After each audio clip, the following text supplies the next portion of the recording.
warahmatullahi wabarakatuh. Salam guru penggerak. Perkenalkan, saya Jusnaidi SPDI, calon guru penggerak angkatan 10 dari Kabupaten Bulukumba, Sulawesi Selatan. Pada video kali ini, saya akan menampilkan video aksi nyata saya dalam memberikan diseminasi tentang budaya positif di lingkungan sekolah saya di UPT SPF SDN 53 Pak Baim-Baing. Selamat menyaksikan. Baiklah Bapak Ibu, untuk yang kedua izinkan saya Bismillahirrahmanirrahim. Assalamualaikum warahmatullahi wabarakatuh.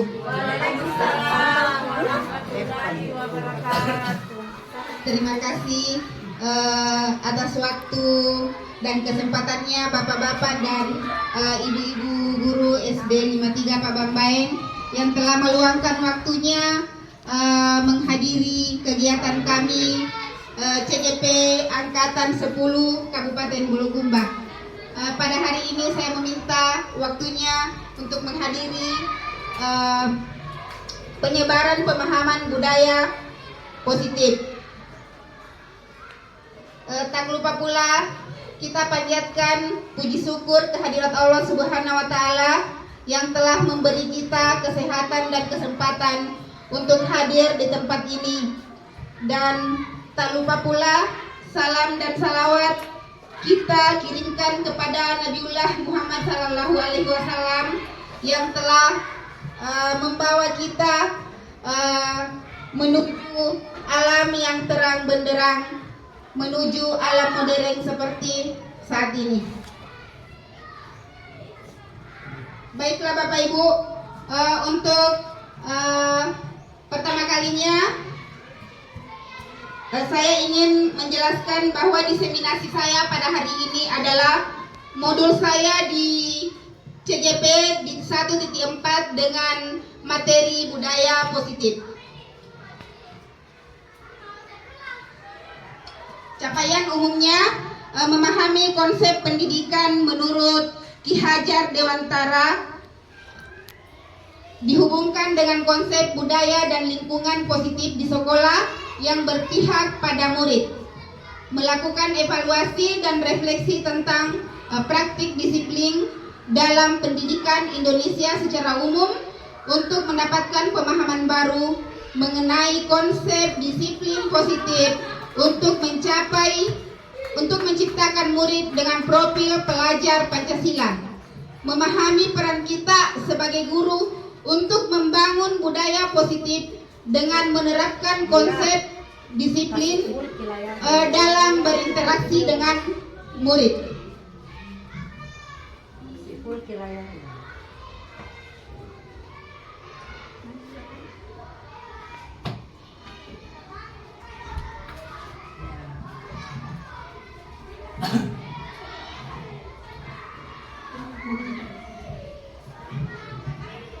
Capaian khususnya mendemonstrasikan pemahaman kami mengenai konsep budaya positif yang di dalamnya terdapat konsep perubahan paradigma stimulus respon dan teori kontrol, teori motivasi perilaku manusia, motivasi internal dan eksternal, keyakinan kelas, hukuman dan penghargaan, 5 kebutuhan dasar manusia, 5 posisi kontrol guru, dan segitiga restitusi. Menerapkan strategi disiplin positif yang memerdekakan murid untuk menciptakan ekosistem sekolah aman dan berpihak pada anak. Menyusun langkah-langkah dan strategi saya, inilah yang saya lakukan ya, untuk mewujudkan kolaborasi dengan seluruh pemangku kepentingan sekolah agar tercipta budaya positif yang dapat mengembangkan karakter murid, bersikap reflektif dan kritis terhadap budaya di sekolah dan senantiasa mengembangkan sesuai kebutuhan sosial dan emosional murid.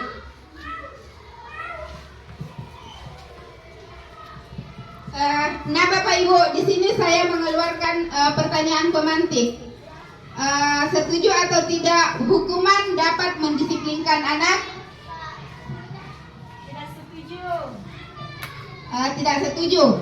Nah yang kedua, pemberian hukuman dengan hal positif seperti membaca atau membersihkan halaman sekolah dapat meningkatkan disiplin anak?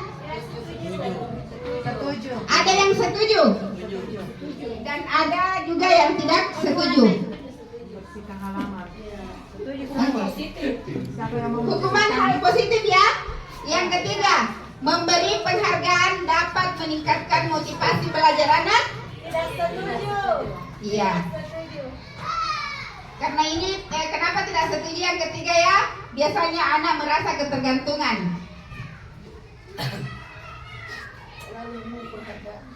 Tidak mau bekerja kalau tidak dikasih penghargaan.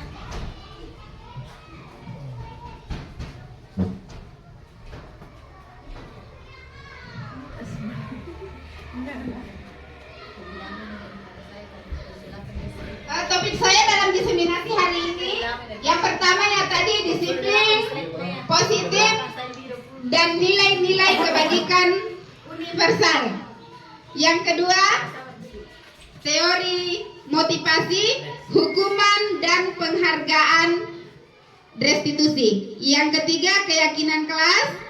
Keempat kebutuhan dasar manusia dan dunia berkualitas. Posisi kontrol dan segitiga restitusi. Yang pertama ya disiplin positif dan nilai kebajikan universal. Nah, di sini ya, misalnya ada satu kegiatan, ada si A dan si B. Misalnya ibu menyobek secari kertas kecil, tuliskan benda atau sesuatu yang berharga untuk Anda di dalam kertas itu. Letakkan di dalam satu genggaman tangan ibu dengan sekuat-kuatnya. Buatlah sebuah kepalan tangan ya. Dan teman Anda coba diperintahkan dengan sekuat tenaga untuk membuka tangan Bapak Ibu. Bagaimana cara teman kita untuk membuka? Yang mana di sini yang menjadi posisi kontrol antara yang menggenggam tangan dengan yang berusaha untuk membuka? Yang mana Bapak Ibu? Misalnya teman kita yang berusaha untuk membuka, berusaha memberikan bagaimana usahanya agar membuka. Apa dia bisa membujuk, mengancam, menghardik, merayu, menyuap kita bagaimana untuk bisa membukanya. Tapi dengan menempatkan diri kita sebagai posisi kontrol, apapun yang dilakukan orang untuk membuka kepalan tangan kita itu, posisi kontrolnya ada dalam diri kita. Ya, kita tidak bisa terpengaruh dengan usaha teman untuk membuka kepalan tangan kita. Nah, perubahan paradigma teori kontrol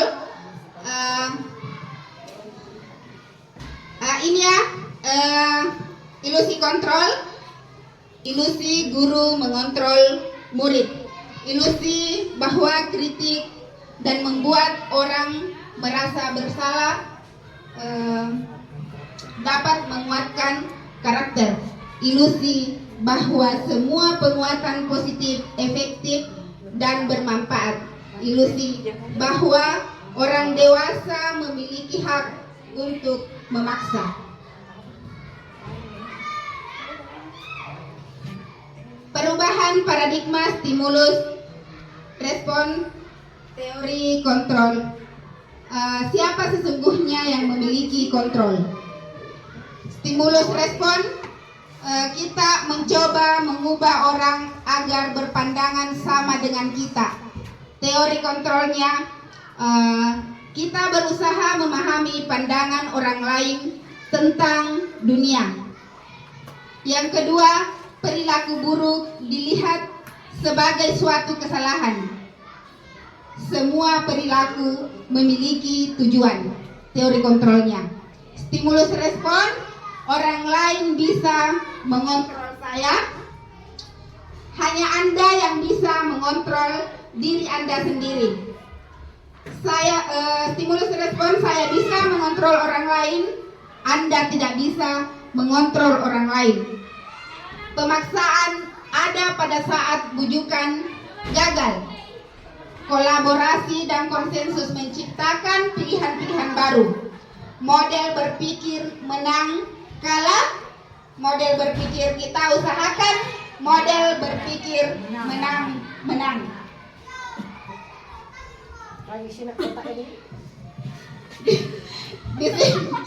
Disiplin positif.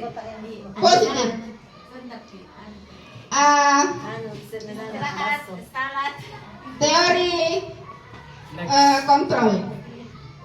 Anda tidak bisa mengontrol orang lain, hanya Anda yang bisa mengontrol diri Anda. Makna disiplinnya di sini, belajar kontrol diri dengan menggali potensi kita akan tercapai tujuan mulia, yaitu sesuatu menjadi seseorang yang kita inginkan berdasarkan nilai-nilai yang kita hargai. Semua perilaku itu memiliki tujuan. Nah, teori motivasinya untuk menghindari hukuman dan untuk mendapatkan imbalan, motivasi intrinsik ya. Terus untuk menghargai diri sendiri, motivasi intrinsik, nilai-nilai kebajikan universal dan keyakinan kelas. Terus model berpikir menang-menang, kolaborasi dan konsensus menciptakan pilihan-pilihan baru. Itu di 5 posisi kontrol sebagai penghukum, pembuat merasa bersalah, sebagai teman, sebagai pemantau, dan manajer. Realitas kebutuhan kita berbeda. Kita berusaha memahami pandangan orang lain tentang dunia. Setiap orang memiliki gambaran yang berbeda. Dan yang kelima, 5 kebutuhan dasar manusia. Kebutuhan dasar manusia itu bertahan hidup, kasih sayang dan rasa diterima, kesenangan dan kebebasan. Nah, untuk selanjutnya, apakah makna disiplin? Bapak Ibu ada yang bisa menjelaskan apa makna dari disiplin?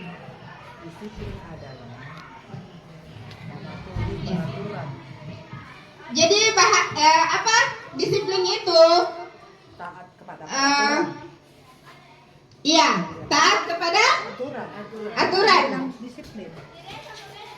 Namun dalam budaya kita, makna disiplin itu biasanya berubah menjadi sesuatu yang dilakukan seseorang pada orang lain untuk mendapatkan kepatuhannya. Sama tadi itu taat kepada peraturan. Kecenderungan umumnya adalah menghubungkan kata disiplin dengan ketidaknyamanan, bukan dengan apa yang kita hargai atau pencapaian suatu tujuan mulia. Nilai-nilai kebajikan universal. Nilai-nilai kebajikan adalah sifat-sifat positif manusia yang merupakan tujuan mulia yang ingin dicapai setiap individu. Nilai-nilai tersebut bersifat universal dan lintas bahasa, suku bahasa, agama maupun latar belakang. Setiap perilaku atau perbuatan memiliki suatu tujuan. Dengan mengaitkan nilai-nilai kebajikan yang dimiliki seseorang, maka motivasi intrinsiknya akan terbangun sehingga menggerakkan motivasi dari dalam untuk dapat mencapai tujuan yang mulia yang diinginkan. Nilai-nilai kebajikan yang ingin dicapai oleh setiap anak Indonesia itu kita kenal dengan profil pelajar Pancasila, yang semuanya Bapak Ibu pasti sudah mengetahui apa isi dari profil pelajar Pancasila itu, karena setiap hari kita lakukan di kelas.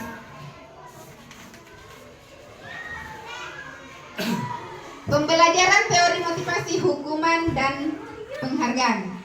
Nah, teori motivasi perilaku manusia untuk menghindari ketidaknyamanan atau hukuman apa yang akan terjadi apabila saya tidak melakukannya, itu motivasi eksternal. Untuk mendapatkan imbalan dari orang lain, apa yang akan saya dapatkan apabila saya melakukan sesuatu, itu motivasi eksternal. Untuk menghargai diri sendiri, saya akan menjadi orang seperti apabila saya melakukannya, itu motivasi internal. Nah, di sini ada kata bijak dari Ki Hajar Dewantara. Merdeka itu artinya tidak hanya terlepas dari perintah, juga cakap akan tetapi buat memerintah diri sendiri. Jadi memerintah diri sendiri artinya mengontrol diri kita sendiri. Dihukum oleh penghargaan. Penghargaan berlaku sama dengan hukuman, dalam arti meminta atau membujuk seseorang melakukan sesuatu untuk memenuhi suatu tujuan tertentu dari orang yang meminta atau membujuk. Dorongan eksternal dan ada faktor ketergantungan. Beberapa dampak dari pemberian penghargaan. Ini ya, yang pertama pengaruh jangka pendek dan jangka panjang. Penghargaan menghukum, penghargaan mengurangi ketepatan, penghargaan tidak efektif, penghargaan merusak hubungan. Dihukum oleh penghargaan. Penghargaan menurunkan kualitas, penghargaan mematikan kreativitas, penghargaan mengurangi motivasi intrinsik. Bentuk program kebajikan. Dalam memberikan apresiasi perlu diingat beberapa hal, yaitu beri dukungan secara khusus, beri pengakuan secara pribadi, beri pengakuan kepada semua murid, beri pengakuan secara konsisten dan fokus pada proses. Contohnya, dalam situasi pada saat menolong murid di kelas kita, nilai kebajikannya kemarin saya perhatikan, rasa empatimu itu besar sekali. Yang situasi pada saat kamu membantu teman-temanmu di tugas kelompok, pembukaan nilai kebajikannya itu saya menghargai kepedulianmu. Dan pada saat kamu memungut kertas yang berserakan di lantai, pembukaan nilai kebajikannya itu, terima kasih untuk rasa tanggung jawabmu. Jadi ini bisa diterapkan ke anak-anak kita di saat dia melakukan nilai-nilai kebajikan. Nah, di sini Bapak Ibu ada ini ya, tindakan guru yang sering dan biasanya kita lakukan. Di samping tindakan guru ini ada, saya mau kasih pilihan apa? Ini adalah hukuman atau konsekuensi. Misalnya, mencatat 100 kali di dalam buku kalimat, saya tidak akan terlambat lagi karena terlambat ke sekolah. Apa ini hukuman atau konsekuensi? Konsekuensi. Kita catat ya, sebentar ada jawabannya. Yang kedua, lari mengelilingi lapangan basket 2 kali karena terlambat hadir di sekolah. Hukuman atau konsekuensi? Yang ketiga, murid diminta untuk push up 15 kali karena tidak menggunakan masker ke sekolah. Yang keempat, menggantikan kertas tugas teman yang telah dicoret-coret. Membersihkan tumpahan air di meja tulis karena tersenggol pada saat belajar. Murid disuruh untuk mengenakan sepatu seharian di sekolah karena tidak mengenakan sepatu hitam. Lari mengelilingi lapangan basket 2 kali karena terlambat 10 menit untuk pelajaran SMK. Hasilnya dari jawaban Ibu bisa melihat Ya, yang di atas itu hukuman ya. Hukuman konsekuensi ada 3 di atas. Perbedaan hukuman dan konsekuensi. Hukuman itu adalah sesuatu yang menyakitkan, harus terjadi. Konsekuensinya sesuatu harus terjadi. Hukuman itu membuat anak sakit, sakit fisik maupun sakit hati untuk jangka waktu yang lama. Konsekuensi, kalau kita melakukan konsekuensi membuat anak merasa tidak nyaman dalam jangka waktu pendek. Anak membenci kedisiplinan, konsekuensinya anak menghargai disiplin. Hukuman paksaan, konsekuensinya stimulus. Mendorong anak menyakiti diri sendiri, konsekuensinya itu mendorong anak agar mudah menyesuaikan diri. Konsep diri yang buruk, konsep diri yang baik. Anak belajar untuk menyembunyikan kesalahan, anak belajar untuk mematuhi peraturan. Marah, rasa bersalah, dipermalukan, merasa tak dihargai, konsekuensinya itu kehilangan hak, dibuat tidak nyaman, diasingkan untuk sementara.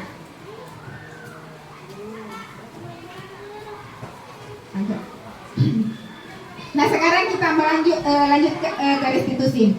Restitusi adalah proses menciptakan kondisi bagi murid untuk memperbaiki kesalahan mereka, sehingga mereka bisa kembali pada kelompok mereka dengan karakter yang lebih kuat. Restitusi juga merupakan proses kolaboratif yang mengajarkan murid untuk mencari solusi untuk masalah mereka dan membantu murid berpikir tentang orang seperti apa yang mereka ingin menjadi tujuan mulia dan bagaimana mereka harus memperlakukan orang lain. Ciri-ciri restitusi bukan untuk menebus kesalahan, namun untuk belajar dari kesalahan. Yang kedua, memperbaiki hubungan, tawaran bukan paksaan. Restitusi menuntun untuk melihat ke dalam diri. Restitusi mencari kebutuhan dasar yang mendasari tindakan. Restitusi diri adalah cara yang paling baik.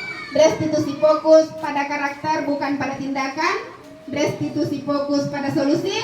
Restitusi mengembalikan murid yang berbuat salah pada kelompoknya. Sekarang kita beralih ke keyakinan kelas. Mengapa tidak peraturan saja? Kenapa harus keyakinan kelas? Mengapa kita memiliki peraturan harus menggunakan helm bila mengendarai kendaraan roda 2? Mengapa kita memiliki peraturan 3M menggunakan masker, mencuci tangan, dan menjaga jarak? Mengapa kita memiliki peraturan harus datang tepat waktu pada saat mengikuti pelatihan? Nah, untuk mendukung motivasi intrinsik, kembali kita ke nilai-nilai keyakinan-keyakinan yang lebih menggerakkan seseorang dibanding mengikuti serangkaian peraturan-peraturan. Nah, ini ada lingkup budaya positif, lingkungan keyakinan kelas dan peraturan kelas ya. Yang saya tanya Bapak Ibu, apa di dalam kelasnya semua sudah ada keyakinan kelas? Sudah ada. Iya, saya masuk di setiap kelas karena saya grupaikan, saya melihat semua di dalam kelas itu sudah lengkap dengan keyakinan kelas. Nah, yang mana yang merupakan keyakinan kelas? Mengapa? Kesepakatan kelas ya, kami guru dan murid yang saling menyayangi. Ini nilai dari kesepakatan kelas, kami murid yang semangat belajar dan kami murid yang peduli dengan teman-teman.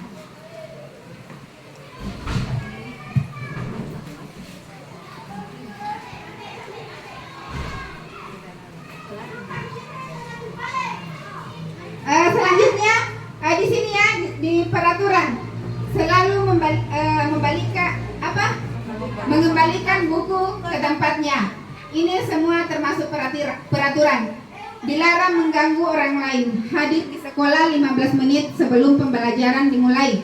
Dilarang melakukan kekerasan, dilarang menggunakan narkoba, bergantian atau menunggu giliran, gunakan masker, jangan berlari di kelas atau koridor. Keyakinan kelasnya bisa kita lihat, keyakinan kelasnya itu adalah tanggung jawab, menghormati orang lain. Yang ketiga menghormati orang lain dan berkomitmen. Yang keempat kesalahan, kelima kesehatan, enam keselamatan, kesehatan, menghormati orang lain dan bersabar. Yang gunakan masker itu kesehatan dan keselamatan, dan berlari di kelas atau koridor itu adalah keselamatan, keamanan. Kebutuhan dasar manusia. Kebutuhan dasar manusia itu kasih sayang dan rasa terima kasih, penguasaan, kesenangan, kebebasan, bertahan hidup. 5. Posisi kontrol. Posisi kontrol kita saya ingin tanya Bapak Ibu, dari 5 posisi kontrol ini yang mana yang sering kita lakukan di kelas?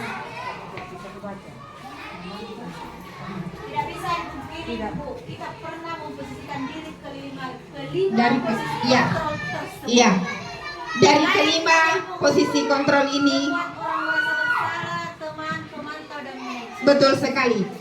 Dan di hari ini saya mengajak Bapak Ibu, bagaimana kalau kita berusaha untuk memposisikan diri kita menjadi manajer.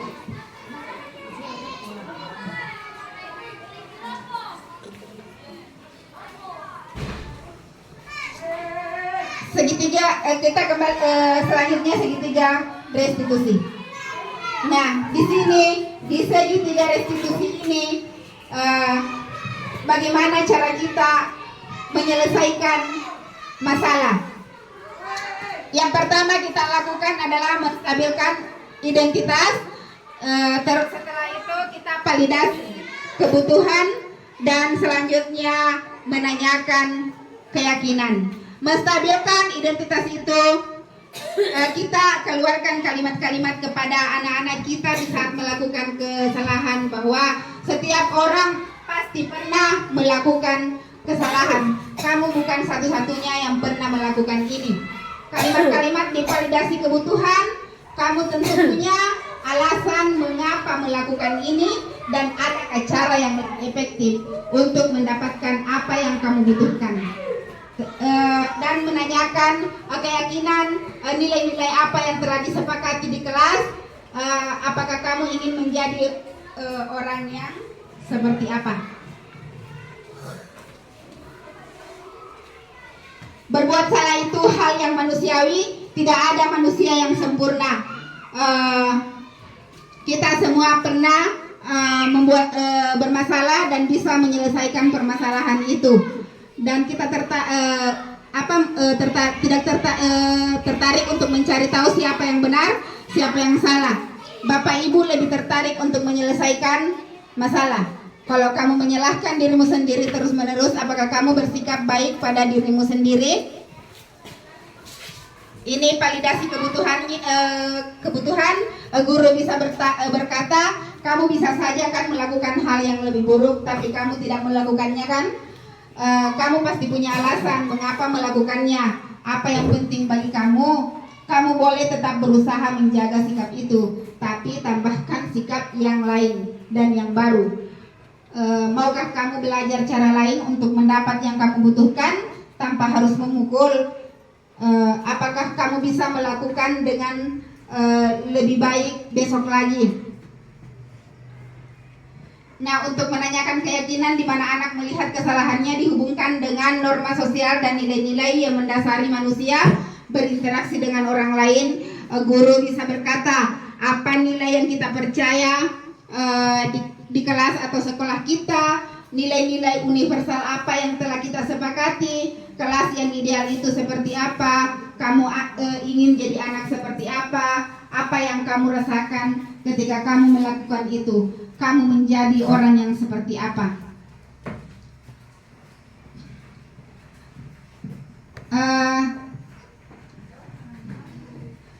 Di sini ya refleksi untuk hari ini, hal baru apa yang mengubah paradigma yang kita dapatkan pada hari ini, dan perasaan apa yang muncul selama mengikuti sesi khusus mengenai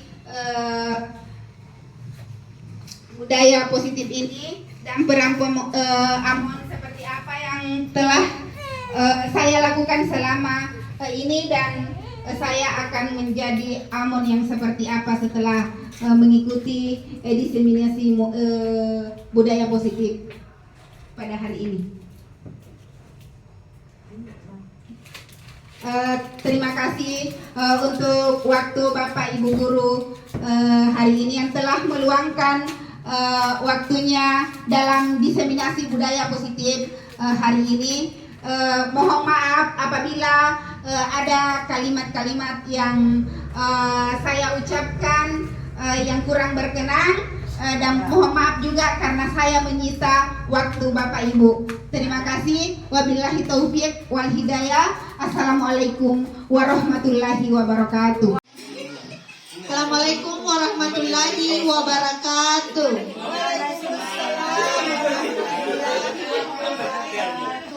Alhamdulillahirabbil alamin.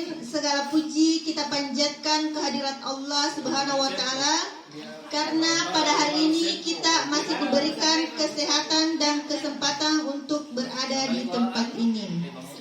Dan tak lupa juga kita kirimkan salawat dan salam kepada Nabi kita, Nabi besar Muhammad Sallallahu Alaihi Wasallam, yang telah menunjukkan kepada kita jalan yang penuh dengan cahaya yang terang benderang. Baiklah bapak-bapak, ibu-ibu, hari ini saya akan melakukan penyebaran pemahaman dan penerapan pengalaman budaya positif.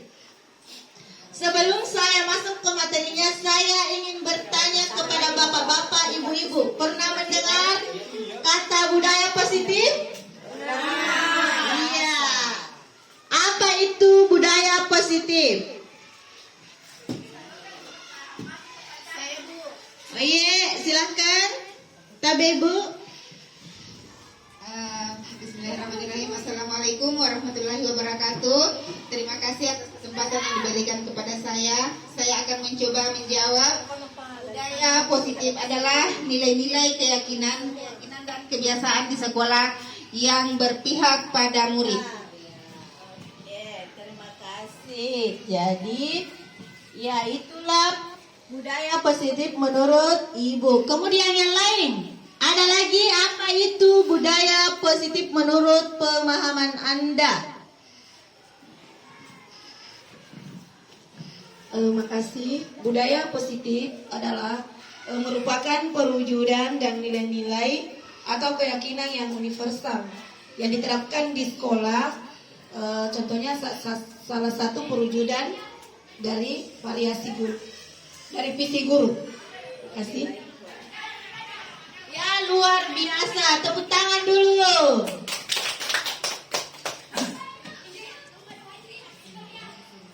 Budaya positif, perubahan paradigma belajar, disiplin positif, motivasi perilaku manusia, nilai-nilai kebajikan, kebutuhan dasar manusia, posisi kontrol guru, keyakinan kelas, segitiga, restitusi. Saya ingin bertanya dulu kepada Bapak Ibu, apa di kelasnya sudah ada keyakinan kelasnya semua? Iya, mantap. Sudah ada ya keyakinan kelasnya semua.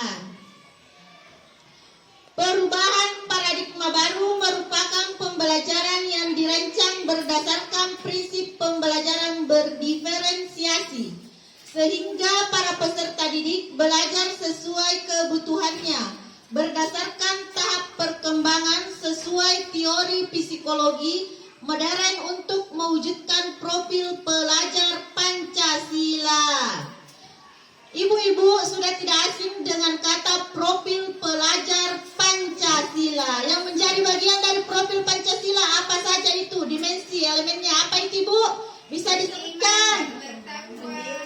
Ya. Beriman dan bertakwa kepada Tuhan yang Maha Esa dan berakhlak mulia, berkebinekaan global, bergotong royong, kreatif, bernalar kritis, dan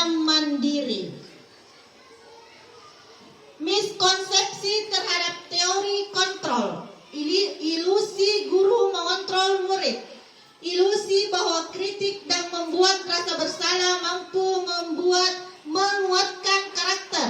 Ilusi bahwa semua penguatan positif, efektif dan bermanfaat. Ilusi bahwa orang dewasa berhak memaksa. Jadi miskonsepsi itu adalah kesalahpahaman terhadap suatu konsep.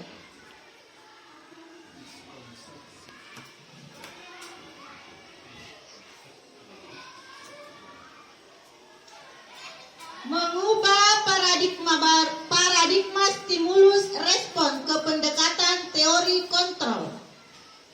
Stimulus respon, realitas kebutuhan kita semua. Teori kontrolnya, realitas kebutuhan kita berbeda. Semua orang melihat hal yang sama. Setiap orang memiliki gambaran berbeda. Kita mencoba mengubah orang agar berpandangan sama dengan kita. Pandangan orang lain tentu berbeda. Perilaku buruk dilihat sebagai kesalahan. Semua perilaku memiliki tujuan. Orang lain bisa mengontrol saya, hanya Anda yang bisa mengontrol diri Anda. Jadi yang bisa mengontrol diri Anda, Bapak Ibu, adalah Anda sendiri, bukan orang lain. Saya bisa mengontrol orang lain, Anda tidak bisa mengontrol orang lain. Pemaksaan ada pada saat bujukan gagal. Kolaborasi dan konsensus menciptakan pilihan-pilihan baru.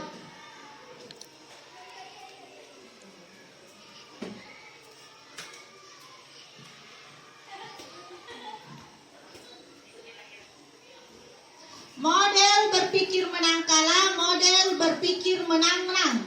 Jadi kita harus menerapkan dalam pemikiran kita menang-menang, jangan menang kalah, supaya selalu berpikir positif. Disiplin positif. Disiplin berasal dari kata disiplina yang artinya belajar disiplin, mengacu pada disiplin diri yang memiliki tanggung jawab terhadap apa yang dilakukannya berdasarkan nilai-nilai yang diyakini. Disiplin positif merupakan salah satu cara penerapan disiplin yang bertujuan untuk menumbuhkan kesadaran serta memberdayakan peserta didik tanpa imbalan penghargaan atau reward, ancaman atau hukuman.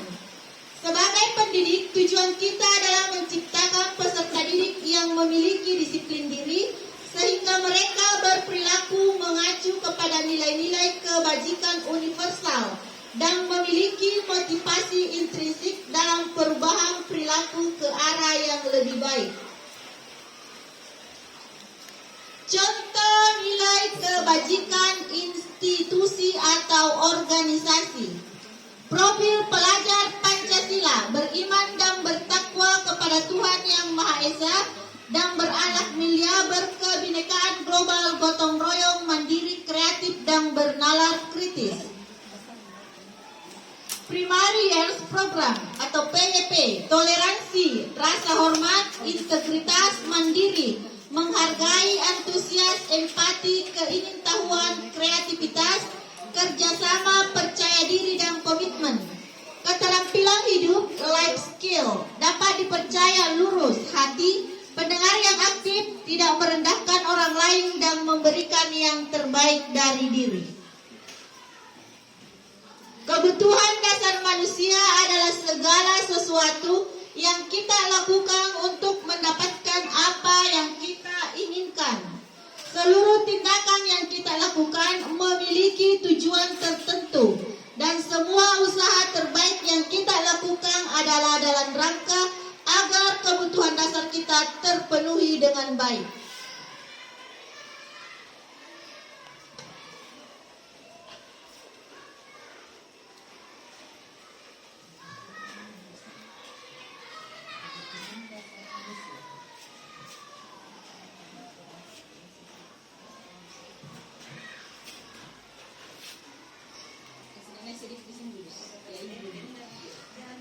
Ini kebutuhan dasar manusia adalah segala sesuatu yang kita lakukan untuk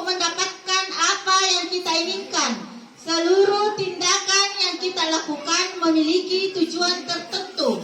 Dan semua usaha terbaik yang kita lakukan adalah dalam rangka agar kebutuhan dasar kita terpenuhi dengan baik. Kebutuhan dasar manusia yang pertama, bisa dilihat ibu-ibu?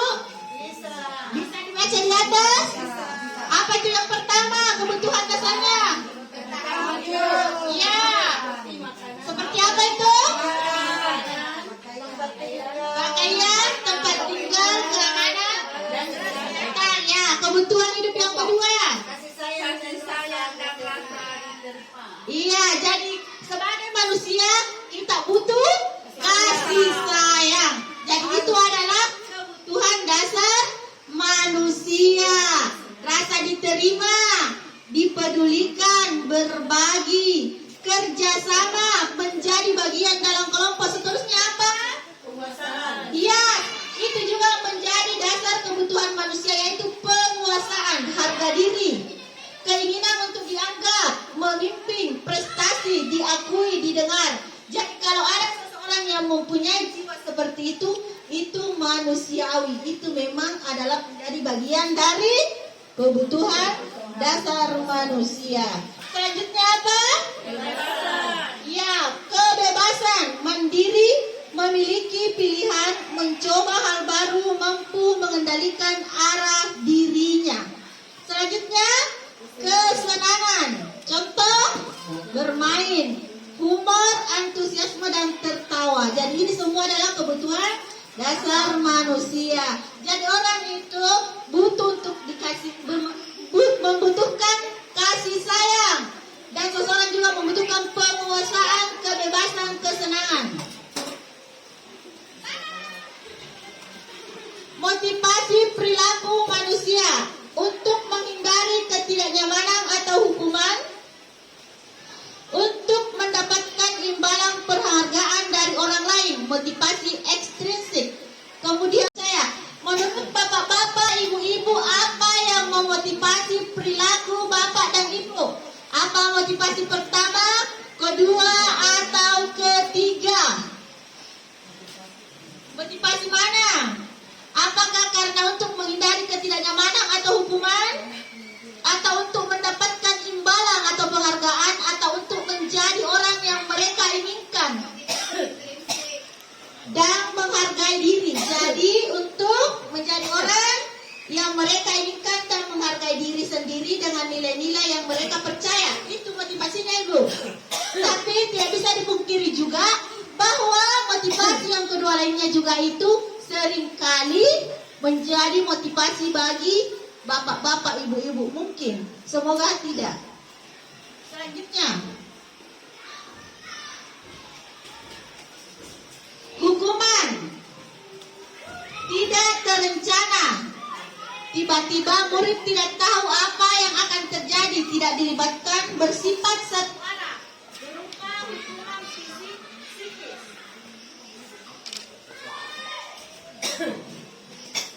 Konsekuensi terencana disepakati sesuai peraturan murid tetap dibuat tidak nyaman. Sikap guru selalu memonitor murid. Restitusi, proses menciptakan kondisi bagi murid untuk memperbaiki kesalahan proses. Kolaboratif yang mengajarkan murid untuk mencari solusi sendiri. 5. Posisi kontrol guru. Bapak-bapak, ibu-ibu, tolong diperhatikan 5 posisi kontrol guru. Karena saya yakin ibu sudah berada pada posisi ini.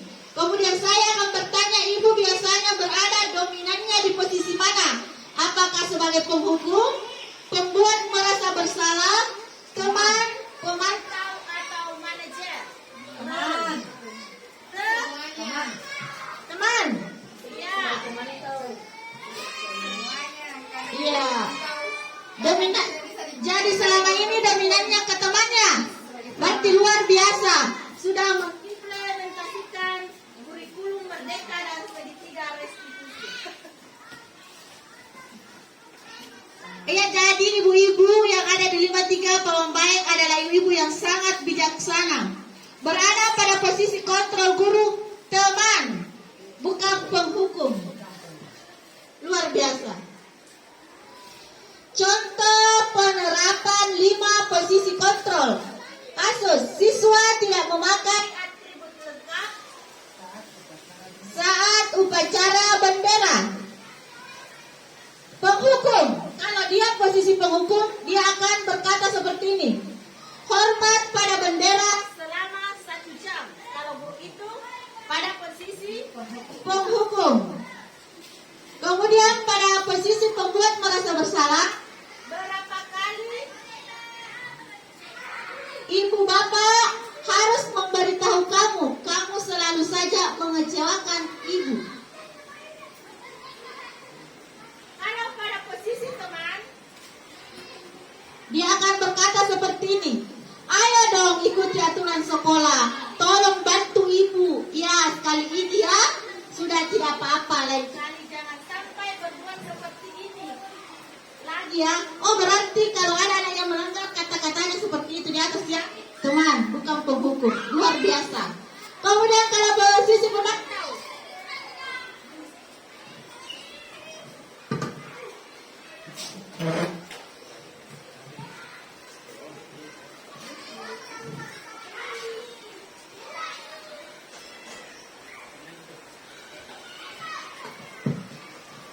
Pada posisi pemantau, kamu sudah melanggar peraturan sekolah. Kamu tahu konsekuensinya. Setelah upacara, kamu beli atributnya dan jangan diulangi lagi. Di sini lebih cenderung kepada posisi teman luar biasa. Benar-benar terimplementasi pembelajaran KHD.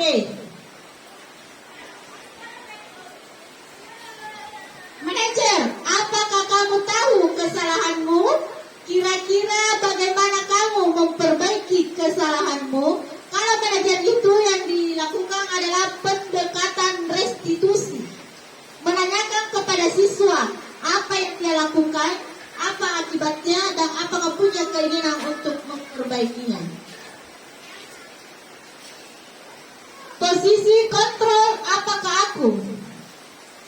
Saya kecewa sekali dengan kamu. Kamu tidak pernah benar-benar melakukannya.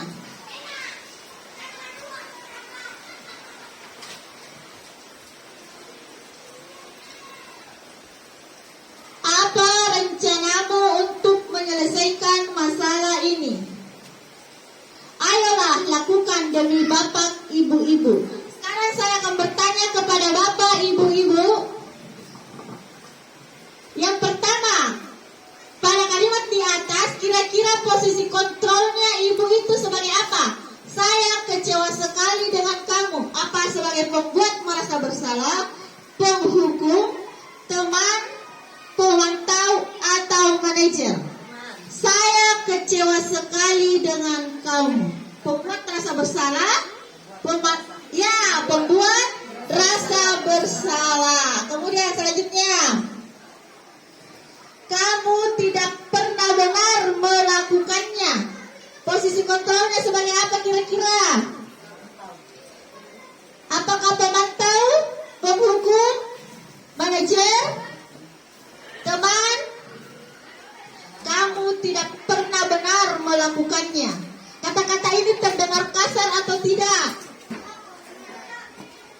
Iya, berarti dia lebih kepada apa ibu-ibu?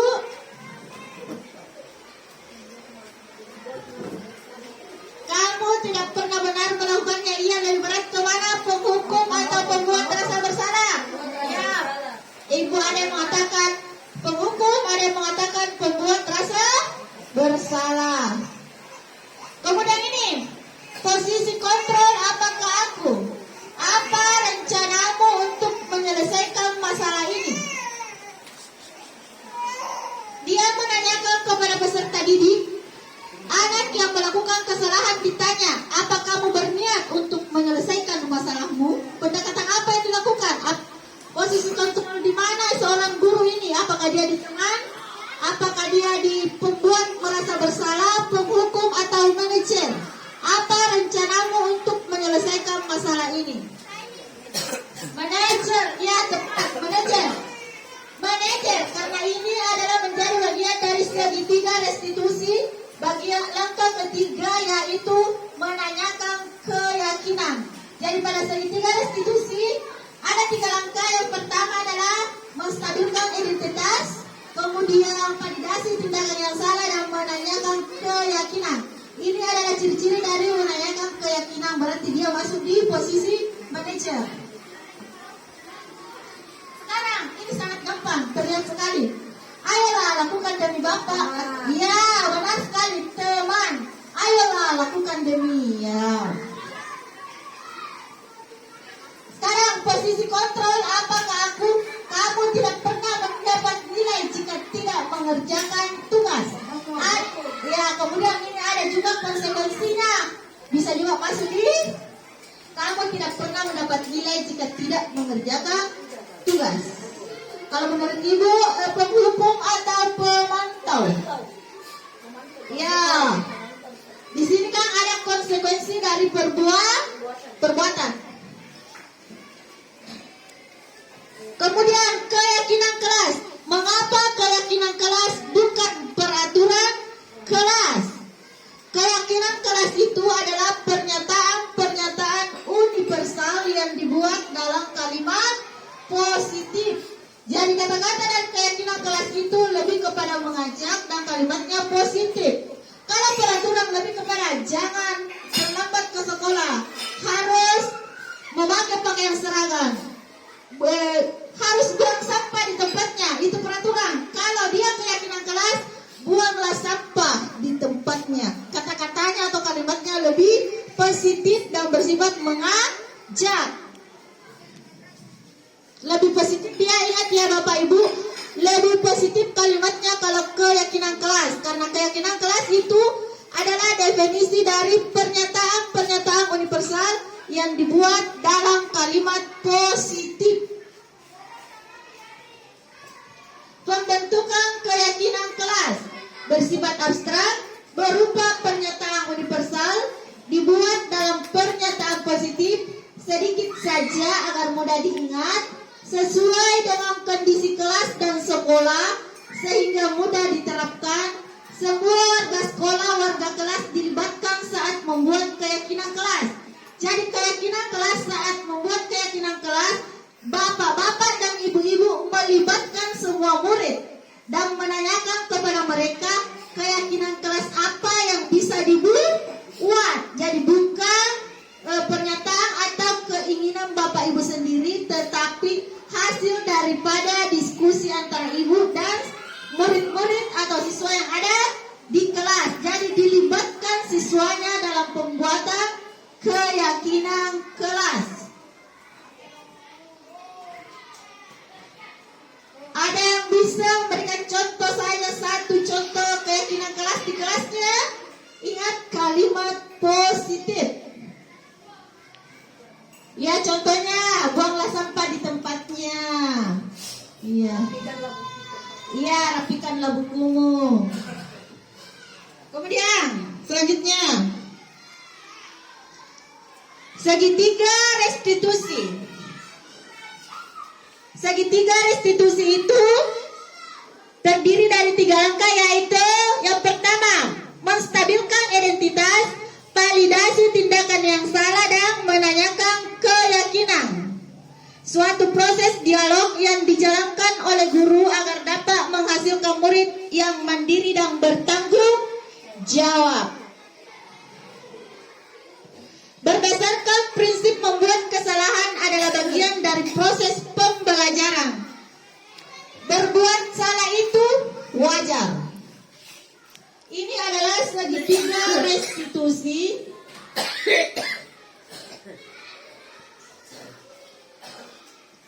Menstabilkan identitas.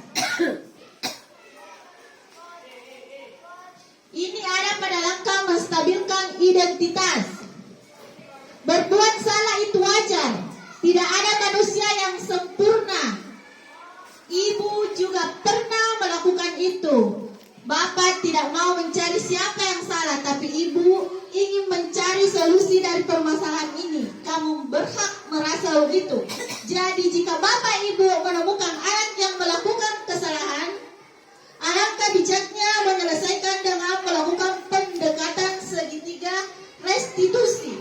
Langkah-langkah untuk menyelesaikan dengan pendekatan segitiga restitusi, yang pertama menstabilkan identitas. Contoh kata-kata atau pertanyaannya seperti di atas. Berbuat salah itu wajar. Tidak ada manusia yang sempurna. Supaya anak secara fisik dapat menyadari kesalahannya dan dapat memperbaikinya. Jangan langsung anak, kamu salah, kamu memang ini. Itu namanya mematikan karakter anak, tidak memberikan kesempatan.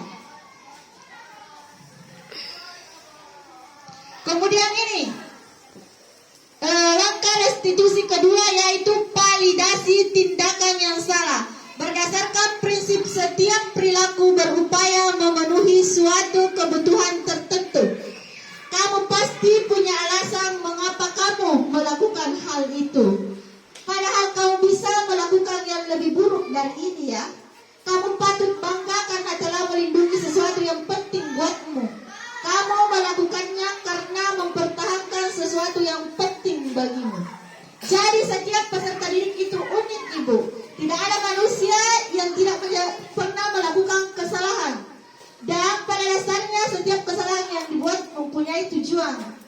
Terlepas dari tujuan yang baik atau buruk. Tapi kita tidak boleh langsung menjustifikasi seseorang. Kemudian selanjutnya, langkah ketiga yaitu menanyakan keyakinan. Berdasarkan prinsip teori kontrol bahwa pada dasarnya kita termotivasi secara intrinsik. Apa keyakinan kelas kita? Nilai-nilai apa yang telah disepakati bersama? Seperti apa gambaran sebuah kelas yang ideal menurut kamu? Kamu ingin menjadi orang yang seperti apa? Jadi apabila ada anak-anak yang melanggar, karena di setiap kelas itu kan ada keyakinan kelas. Jadi kita melakukan segitiga restitusi untuk penyelesaiannya. Pertama, menstabilkan identitasnya. Kemudian validasi tindakan yang salah dan menanyakan keyakinan kelas apa yang sudah dilanggar. Ini ada cuplikan video penerapan segitiga restitusi pada suatu kasus atau permasalahan. Bisa disaksikan bersama-sama.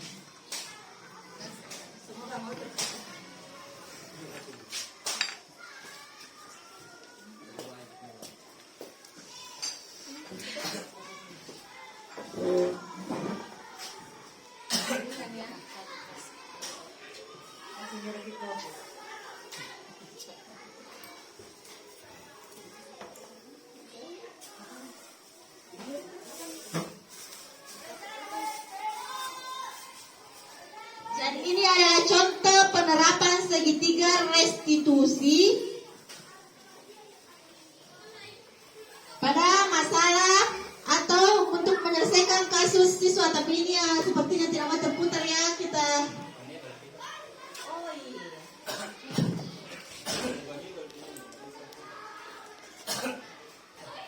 Oh ada video lainnya sampai.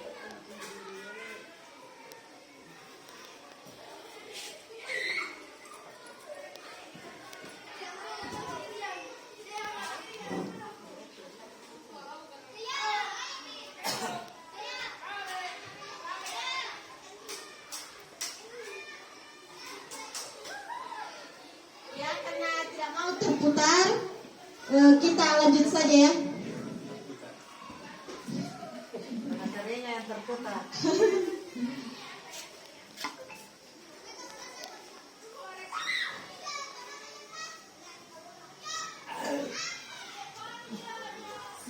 Dalam penerapan program disiplin positif, hendaknya guru memiliki standar kepribadian profesional dan sosial yang baik, di mana guru mampu merefleksi dirinya dalam posisi kontrol saat ini.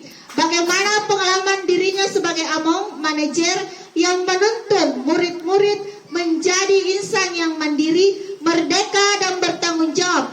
Jadi semoga dengan setelah saya melakukan penyebaran pemahaman ini, Bapak Ibu bisa menerapkan Ketiga, restitusi untuk menghadapi setiap kasus pada peserta didik. Karena anak itu adalah amanah orang tua untuk Anda Bapak Ibu Guru. Jadi didiklah dia sebaik mungkin, kembangkan potensi terbaiknya dengan cara-cara yang indah. Karena Anda adalah orang tuanya. Jangan pernah mengatakan kamu tidak bisa, kamu tidak mampu. Setiap anak itu punya bakatnya masing-masing untuk dikembangkan dan mempunyai kesempatan yang sama untuk sukses. Tugas ibulah untuk memberikan ruang dan waktu kepada anak-anak untuk bisa mengembangkan potensi terbaik dari mereka. Demikian penyebaran pemahaman saya. Semoga bermanfaat. Assalamualaikum warahmatullahi wabarakatuh.